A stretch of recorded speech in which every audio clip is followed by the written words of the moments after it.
പൊഴിയും ശിശിരവനത്തിൽ നീ അറിയാതൊഴുകും കാറ്റാകും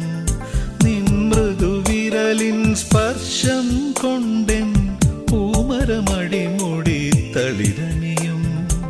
ശാരദയാമിനി നീയാകുമ്പോൾ യാമക്കിളിയായി പാടും ഞാൻ ഋതുവിൻ ഹൃദയം നീയായി മാറും പ്രേമസ്പന്ദനമാകും ഞാൻ നീയൊരു പുഴയായി തഴു